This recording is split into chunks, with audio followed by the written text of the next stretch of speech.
PBS NewsHour Weekend is made possible by Bernard and Irene Schwartz, Sue and Edgar Wackenheim III, the Cheryl and Philip Milstein family, Rosalind P. Walter, Barbara Hope Zuckerberg, Charles Rosenblum. We try to live in the moment to not miss what's right in front of us. At Mutual of America, we believe taking care of tomorrow can help you make the most of today. Mutual of America Financial Group, retirement services and investments. Additional support has been provided by the Corporation for Public Broadcasting, a private corporation funded by the American people, and by contributions to your PBS station from viewers like you. Thank you. From the Tisch WNET studios at Lincoln Center in New York, Hari Srinivasan. Good evening and thanks for joining us. Kobe Bryant, one of basketball's greatest players, died today in a helicopter crash in Calabasas, California, near Los Angeles. Bryant was 41 years old. Kobe Bryant won 5 NBA championships, 2 Olympic gold medals, and was an 18-time All-Star who played exclusively for the Los Angeles Lakers in his 20-year career. He entered the NBA draft straight out of high school in 1996, becoming the youngest player ever in the NBA. The Lakers acquired the 17-year-old Bryant in a trade shortly after Charlotte drafted him. He teamed with Shaquille O'Neal to lead the Lakers to NBA titles in 2000, 2001, and 2002, and won 2 more titles with the Lakers in 2009 and 2010. In 2003, a hotel employee accused Bryant of raping her. He initially stated that it was consensual and later apologized for the incident. The accuser settled a civil suit against him. Bryant retired in 2016 as the 3rd leading scorer in NBA history with 33,643 points. Yesterday in Philadelphia, Lakers star LeBron James scored 29 points and passed Bryant on that scoring list. After the game, Bryant tweeted to James, continuing to move the game forward at King James. Much respect to my brother. In 2018, Bryant won an Oscar for the animated short film Dear Basketball, based on a letter he wrote about his retirement.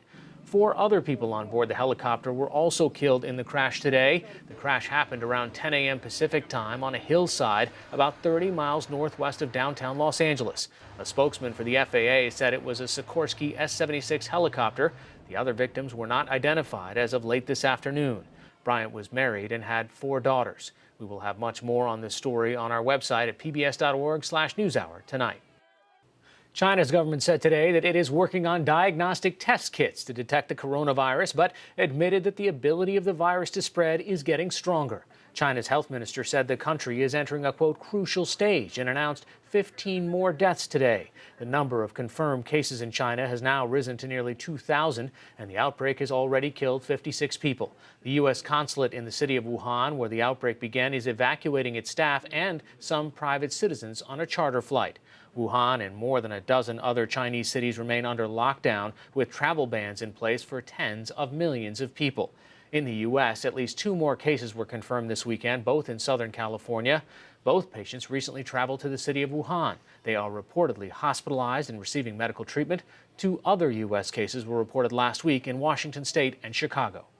In Hong Kong today, protesters set fire to a building that was to be used as a quarantine facility during the coronavirus outbreak. The demonstrators, wearing masks and dressed in black, said they were angry that the building was close to residential housing and a school. Riot police arrested the protesters who had blocked roads leading to the building with bricks and debris. Hong Kong has closed schools and banned travelers from the Chinese province where the coronavirus outbreak began. In Iraq, at least 22 anti-government protesters were wounded today in clashes with security forces. From the southern city of Basra to the capital of Baghdad, protesters, many of them university students, held up Iraq's flag and chanted anti-Iran and anti-American slogans. Protesters want to overturn what they see as a corrupt ruling class and foreign interference from Iran and the United States. Security forces fired tear gas and live bullets to disperse hundreds of demonstrators in Baghdad. Police set fires to protesters' camps yesterday, one day after Shiite cleric Muqtada al-Sadr announced he would no longer support anti-government activists. Turkish authorities said the death toll rose to at least 38 today after a 6.7 magnitude earthquake struck eastern Turkey on Friday night. Last night, search teams working in freezing temperatures rescued more than 40 people from the rubble, including a 2-year-old girl and her mother who were trapped for 28 hours. 1,600 people were injured, and there have been more than 400 aftershocks following Friday's earthquake. A 5.0 earthquake hit Puerto Rico yesterday afternoon. There was no damage reported immediately, but officials said they are concerned continuing earthquakes in the island's southern region may destabilize more infrastructure. The earthquake was centered near the southern coastal town of Guayanilla, close to the epicenters of a series of recent quakes. A 6.4 magnitude quake on January 7th killed one person and damaged hundreds of homes. A 5.9 aftershock hit the same area on January 11th. Many residents are still staying in emergency shelters throughout the area.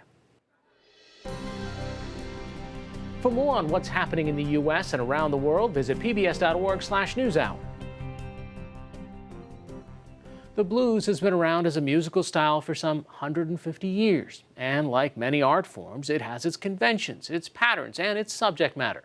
One contemporary artist who's steeped in blues tradition is award-winning vocalist Shemekia Copeland, but she's also a musician with some new ideas about the blues, as NewsHour Weekend's Tom Casciato reports.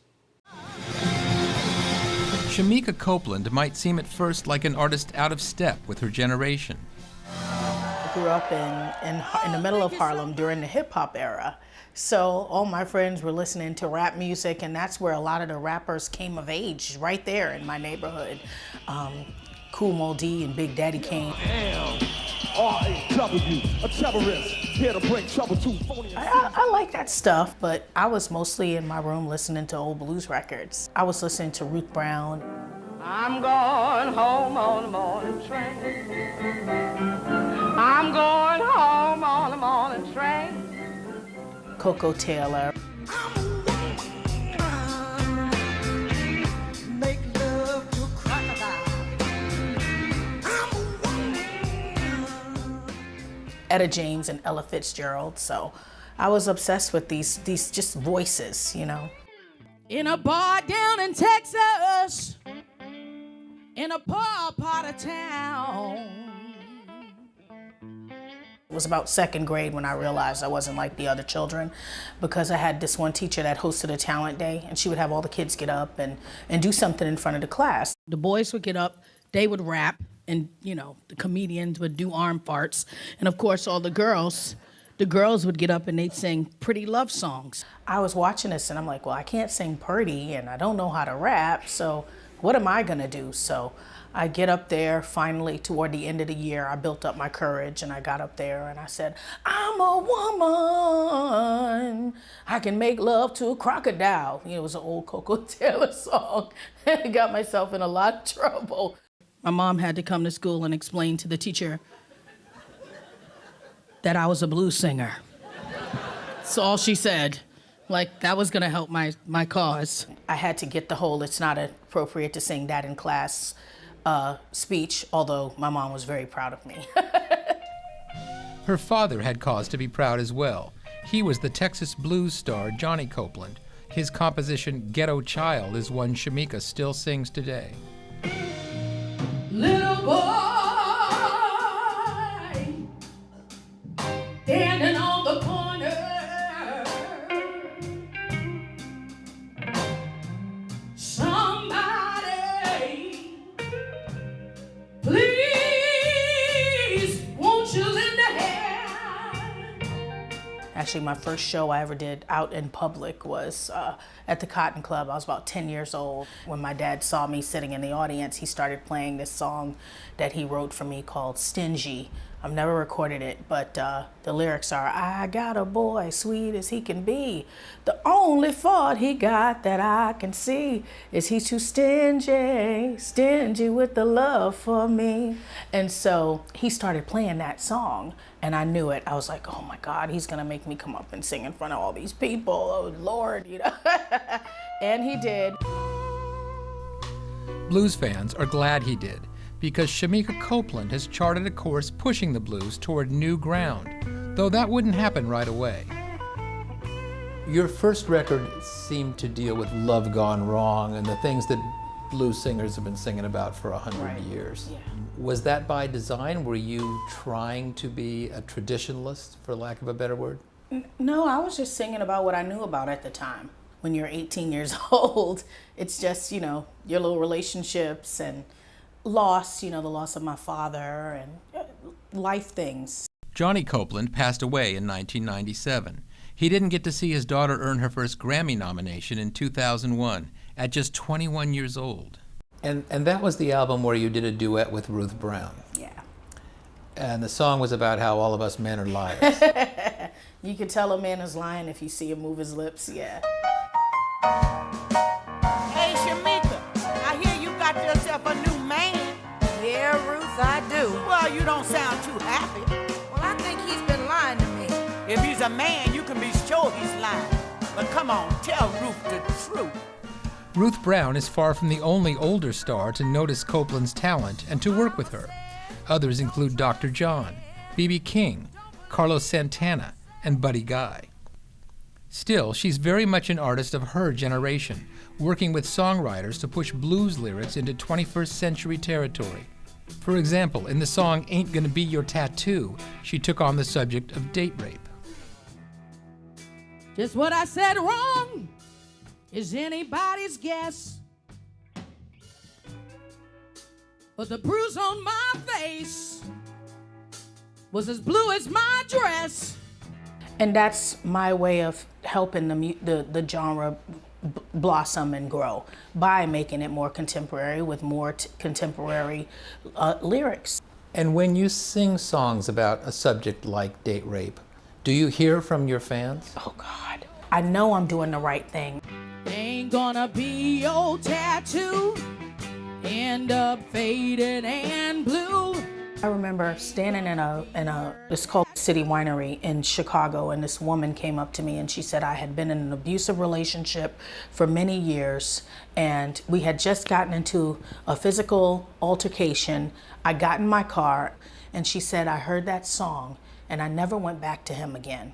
She's crying, I'm crying, we're all a mess. I'm about to cry now just thinking about it. And then she introduced me to her new husband and she said, this is all because of you.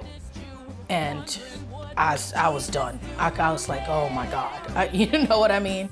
Her latest release, America's Child, can be heard as a kind of plea for people of all stripes to respect each other. Feel free to be you and me. Everybody is so obsessed with people's differences. It's what makes America, America. You sing about a left-wing liberal geek, Married to a redneck freak, yeah. and that is only one of the many characters who run through that song. exactly. You sing about a transgender sugar daddy riding in a purple caddy. Yeah, There is really a lot of diversity in the country, yeah, yeah. and you're singing about it. I am. Somebody's got to do it. Listen here, black and white, brown or tan, every woman, child and man, rich or poor, gay and straight, we ain't got time for hate. And this song it's about my son. I have a little boy, and his name is Johnny, and he is amazing. Named after your father? Named after my father. I had him, and my life changed.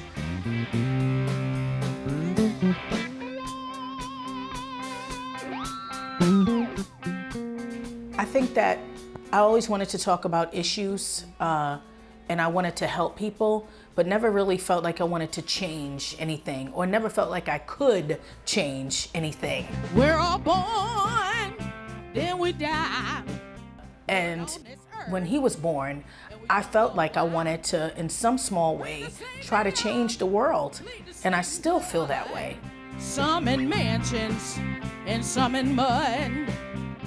And do you run into traditionalists who think you're on territory you shouldn't be on? Or Oh, no? of course, of course. There's always people that, are not, that wish I would do, remake Coco Taylor records for my entire life. But the one thing that Coco Taylor always told me is that she loved me because I'm doing my own thing.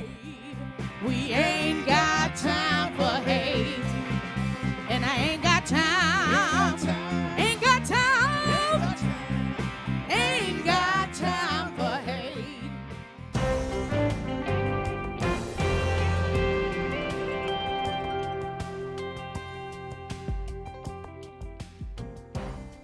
Throughout the 70s, if you were a soul or R&B singer, recording at Philadelphia's Sigma Sound Studio meant you were big time. The famed Downtown Space recorded some of the biggest hits of the era. But as NewsHour Weekend's Christopher Booker recently learned, even though the studio has since closed, there may be more sounds to come. The faded and peeling labels do little to celebrate just how remarkable the contents of these boxes are.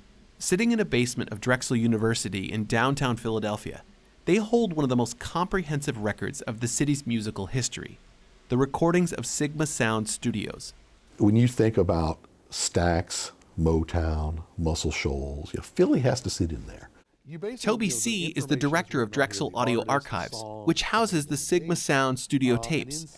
They were churning out records that were hits, but they weren't just churning out records, they were meaningful records. Large string sections, horn sections, beautiful vocal arrangements. They had a sound, they had an imprint that was identifiably Philly. For me, I feel like it's anything Teddy Pendergrass.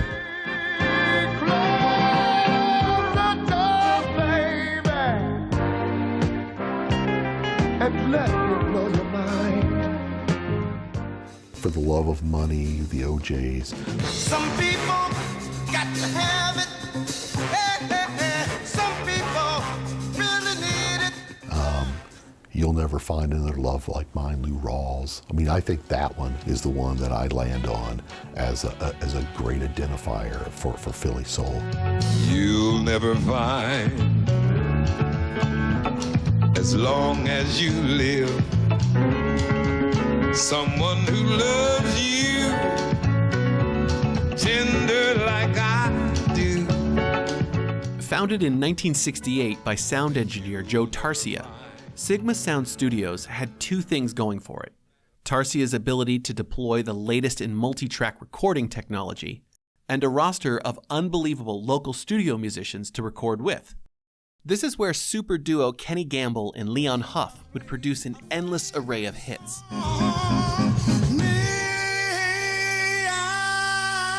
Mrs. Jones, Mrs. Jones, Mrs. Jones, Mrs. Jones. We got the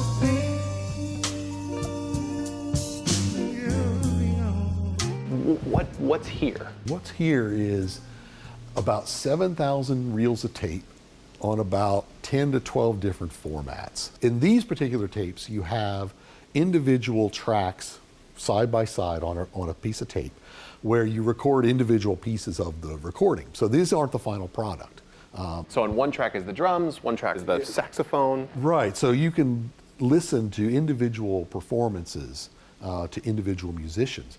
That makes these, to me, fairly intriguing for educational purposes because you are stepping one step back into the recording process and you can dig into musically individual players, you can look at production-wise decisions that were made.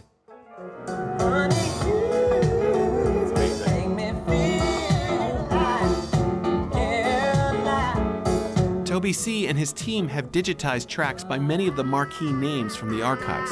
Can we hear just his vocals? Honey, I love you too much.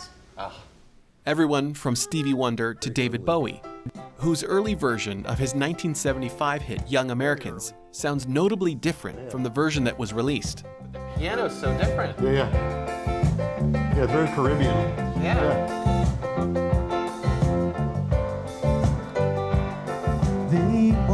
Just behind the fridge, she laid it down. And that's just them singing live with the band. This is like day 1 or 2.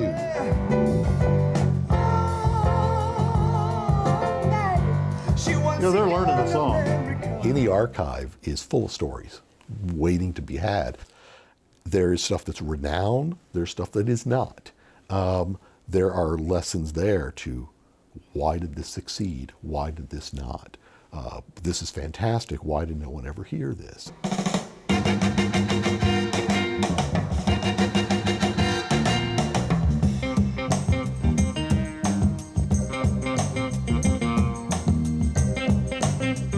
One such recording from the archive comes from a band called the Nat Turner Rebellion. Recording 14 tracks between 1969 and 1972, the band only released 3 singles. The Nat Turner Rebellion project was one where here's this music that is good, and I've never heard of them. You know, Joe Jefferson was the band leader who went on to write a ton of hit records in the 70s. We have a lot of material, and there was never an album release. So what if, you know, what if we put this together, we could actually make an album that never actually existed. But we might want to try and reach out to the band members if we can find them. This is where Professor Mark Offenbach's class comes in. For 2 years, he and his students were dedicated to figuring out if they could release an album of Nat Turner Rebellion recordings on their student-run Mad Dragon record label. You know, it's like following the trail of who really owns it. You know, you open up these boxes, there's papers in there saying, here are the composers, here's the songwriter, here's the producer, here's the publishing company. But it's 50 years old and things change hands, and even though we have the master tapes, this is all about getting mechanical rights from the publisher in order for us to license the music. In the case of Nat Turner Rebellion, the class was able to find the publishers and strike a deal.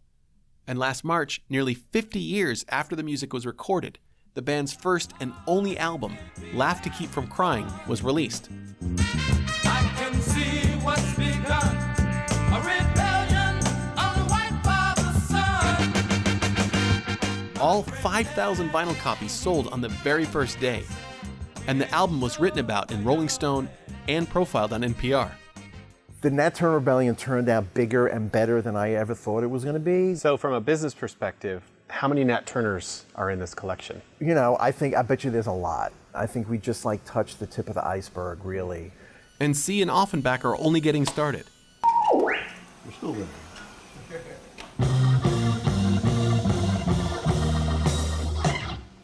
They're currently chasing a follow-up to Nat Turner, hoping to release a collection of tracks C found in the archives by a group called Choice 4.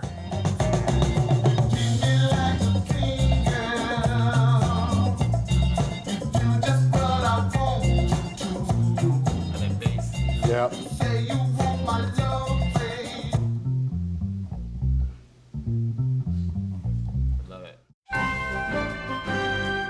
This is PBS NewsHour Weekend, Sunday. American students today are more comfortable than ever celebrating their identities in terms of race, class, sexual orientation, or gender. But stereotypes continue. So, as the 2020 census and election loom, NewsHour's own Student Reporting Labs asked high schoolers across the country to share their thoughts about stereotypes. Their No Labels Attached series explores the stereotypes that pervade the lives of young people and how they're affected by them. A stereotype is something that you grow up believing about somebody's race, religion, or stuff like that. It's just something that you assume about someone else without really knowing. It creates a facade that's not at all me. We'll explore gender stereotypes through the lens of sports. I had a bunch of kids in my classroom who were talking about how women couldn't do any fighting sports because they were too weak. Once or twice, they'd probably call me gay, or they'd probably be like, oh, he's so femboy. Every male cheerleader goes through some sort of stereotype. Then we'll turn to racial stereotypes that minority students say they encounter in school. Some people assume that I'm sometimes dumb. That's a common stereotype against Hispanic people. Because of my race, people assume that I'm going to be loud and that I have grammar issues. And we'll hear from students in the LGBTQ community. People expect trans people to dress or express themselves very certain ways that are quite binding. We want to just live our lives like everyone else. Student Reporting Lab's No Labels Attached series both analyzes preconceived notions students encounter and offers hope for overcoming stereotypes. And no matter who's around me, who's watching, who has something to say, it doesn't matter. I'm going to stay myself.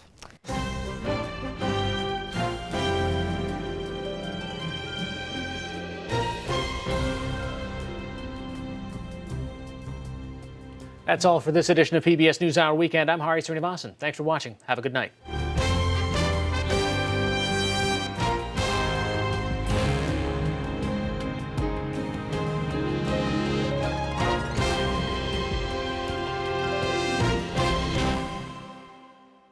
PBS NewsHour Weekend is made possible by Bernard and Irene Schwartz, Sue and Edgar Wachenheim III, the Cheryl and Philip Milstein family, Rosalind P. Walter, Barbara Hope Zuckerberg, Charles Rosenblum.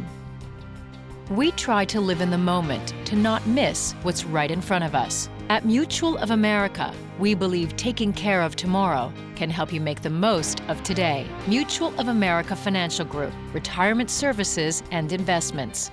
When it comes to wireless, Consumer Cellular gives its customers the choice. Our no-contract plans give you as much or as little talk, text, and data as you want. And our U.S.-based customer service team is on hand to help. To learn more, go to consumercellular.tv. Additional support has been provided by the Corporation for Public Broadcasting, a private corporation funded by the American people, and by contributions to your PBS station from viewers like you. Thank you.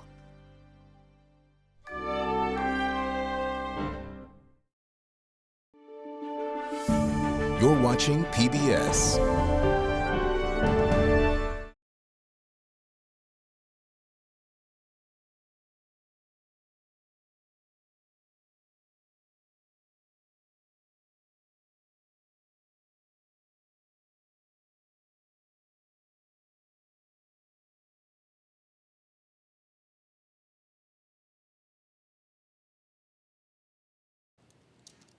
Okay, we're going to go to 3 now. All right, to do the over.